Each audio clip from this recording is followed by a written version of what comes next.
ఇవాళ మా నాన్న తిక్కరోగం కుదిరిద్దిలే. ఏం చేసావురా? మా నాన్న జేబులో 5,000 కొట్టేశా. రే, మీ నాన్నకు తెలిస్తే రాలేస్తాడ్రా. మా నాన్నకి అసలు ఏం గుర్తుండదు.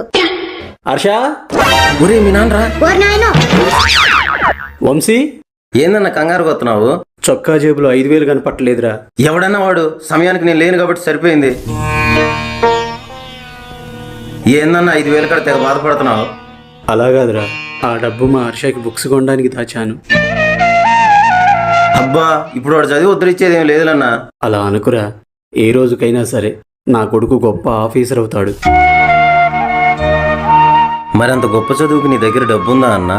సంపాదిస్తాను. రాళ్ళు కొట్టు, మూటలు మోసావు, ఎలాగైనా సరే నా కొడుకు కోసం నేను కష్టపడతాను.